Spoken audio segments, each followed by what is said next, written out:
ദുആ ചെയ്യാനും ഇവിടെ വന്നുപോയത്.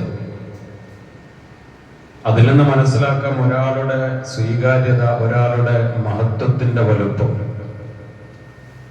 ബഹുമാനപ്പെട്ട ശൈഖുൽ മശായിഖ് എന്നറിയപ്പെട്ട ഹിബത്തുല്ലാഹി അൽ ബുഖാരി തങ്ങൾ മഹാനവറുകളിൽ നിന്ന് വളരെ ചെറിയ പ്രായത്തിൽ തന്നെ ഖാദിരിയ തരീഖത്തിന്റെ വഴി സ്വീകരിച്ച് ബൈഅത്ത് ചെയ്ത് ഓതിപ്പടിക്കുന്ന കാലഘട്ടത്തിൽ തന്നെ ഒരു ആത്മീയ ജീവിതം ആഗ്രഹിച്ച മഹാനായിരുന്നു ശൈഖുന ചെമ്പലങ്ങാട് ഉസ്താദ്.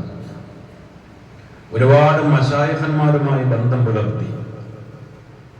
മഹാനവറുകളുടെ ഗുരുനാഥന്മാർ, അവരിൽ നിന്നും അതോടൊപ്പം തന്നെ ആ കാലഘട്ടത്തിൽ ഉണ്ടായിരുന്ന ഒരുപാട് ഔലിയാക്കളിൽ നിന്നും മഹാനായ ശൈഖുന ചാപ്പനങ്ങാടി വലിയുല്ലാഹി മഹാനവറുകൾ അവരുടെ ആത്മീയ പ്രഭാവത്തിലാണ് ബഹുമാനപ്പെട്ട ചെമ്പലങ്ങാട് ഉസ്താദ് ലാ ഇലാഹ ഇല്ലല്ലാഹ് എന്ന കലിമത്തു തൗഹീദിന്റെ ഇജാസത്ത് സ്വീകരിച്ച് ദിനേന 313 തവണ അത് ചൊല്ലിപ്പതിവാക്കി.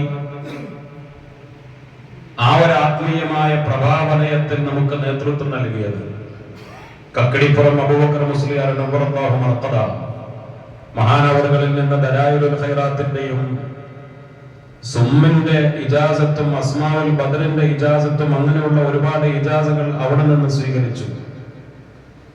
മഹാനായ സിയം വലിയുല്ലാഹിയിൽ നിന്ന് പലതരത്തിലുള്ള ആത്മീയ ഇജാസത്തുകളും വാങ്ങി. ഒരു തവണ പലതവണ കണ്ടതിൽ ഒരു തവണ 1.5 മണിക്കൂർ രണ്ടുപേരും ഒരു അടച്ചിട്ട റൂമിലിരുന്നു കൊണ്ട് ആത്മീയമായ സംഭാഷണങ്ങൾ നടത്തി എന്നത് മഹാനവറുകളോട് അടുപ്പം പുലർത്തിയവർ പറഞ്ഞു കേട്ടിട്ടുണ്ട്.